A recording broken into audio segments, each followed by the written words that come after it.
ఎరకల జై ఏకలవ్య జై కుర్రు all India ఎరకలక్కల పోరాట సమితి గౌరవనీయులైన ఒలికి ప్రభాకర్ జాతీయ నాయకులు వారి ఆదేశానుసారం మరి ఆల్ ఇండియా ఎరకలక్కల పోరాట సమితి యాదాద్రి భువనగిరి జిల్లా కమిటీ ఈరోజు ఏకలవ్య కోఆపరేటివ్ ఫైనాన్స్ కార్పొరేషన్ను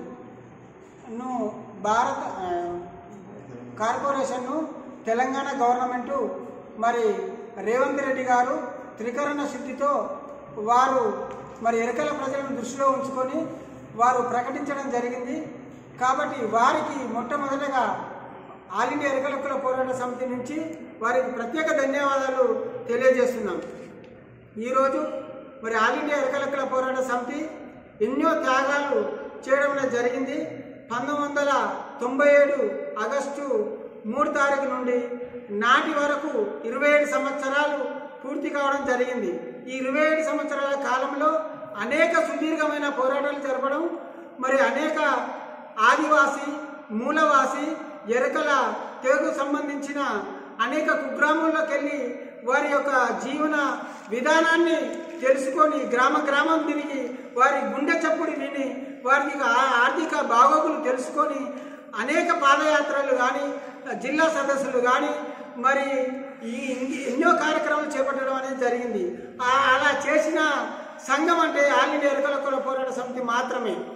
ఈ ఆల్ ఇండియా ఎరకలక్కల పోరాట సమితి ఆర్థిక ఉద్యోగ సాంఘిక సాంస్కృతిక రంగాలలో వెనుకబడ్డ వారి ఈ జీవన విధానాన్ని ప్రభుత్వానికి ఎప్పటికప్పుడు తెలియజేస్తూ వారికి జరిగిన అన్యాయాల మీద పోరాటం చేస్తున్న సంఘం ఏదంటే ఆల్ ఇండియా ఎరకలక్కల పోరాట సమితి. ఈ ఆల్ ఇండియా ఎరకలక్కల పోరాట సమితి 1999లో నల్లగొండ, మెదక్, రంగారెడ్డి జిల్లా, ఆదిలాబాద్, నిజామాబాద్ ఇలాంటి జిల్లాల్లో చలో అసెంబ్లీ అనే కార్యక్రమంతో హైదరాబాద్కి వెళ్ళి అసెంబ్లీని ముట్టడించడం జరిగింది.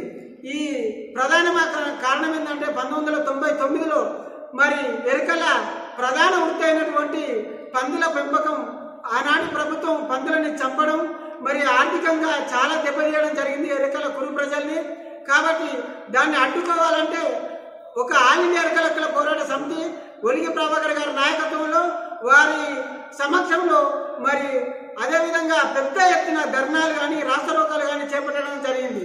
ఇవన్నీ చేసిందంటే ఆల్ ఇండియా ఎరకలక్కల పోరాట సమితి. ఈ ఆల్ ఇండియా ఎరకలక్కల పోరాట సమితి 2003లో అనేకమైన ఈ దుర్మార్గమైన పనులు చేస్తూ ఉంటే చలో అసెంబ్లీ కార్యక్రమం చేయడం జరిగింది. ఇంకో విధంగా 2018లో కూడా ఆ రోజు ఎస్సీ ఎస్టీ అట్రాసిటీ చట్టాన్ని భారత సుప్రీంకోర్టు దాన్ని సవరణ చేయాలంటే సింహగర్జన అన్ని ఎస్సీ ఎస్టీ ఉపకులాలను తీసుకొని వరంగల్లో ఒక భారీ మహాసభను ఏర్పాటు చేసి సింహగర్జన ద్వారా ప్రభుత్వానికి తెలియజేయడం జరిగింది. అదేవిధంగా ఢిల్లీలో జంతర్ మంతర్ వద్ద కూడా ఈ అట్రాసిటీ కేసు సవరణను వెనుక తీసుకోవాలని సుప్రీంకోర్టు మీద ఒత్తిడి తీసుకొచ్చి అందులో క్రియాశీలక ప్రాధాన్యత ఎక్కువ ఆల్ ఇండియా ఎరకలక్కల పోరాట సమితికే దక్కింది.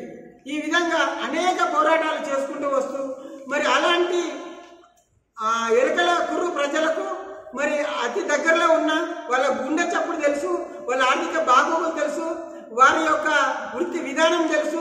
27 ఏళ్ల సుదీర్ఘ కాలంలో వాళ్ళ మంచి చెడ్ల గురించి ప్రభుత్వం మీద ఒత్తిడి తీసుకొచ్చి వారికి జరుగుతున్న అన్యాయాలను వ్యతిరేకంగా పోరాటం చేస్తూ వస్తున్నటువంటి సంఘం ఆల్ ఇండియా ఎరకలక్కల పోరాట సమితి. కాబట్టి ఇది దృష్టిలో ఉంచుకొని మరి ఆల్ ఇండియా ఎరకలక్కల పోరాట సమితికే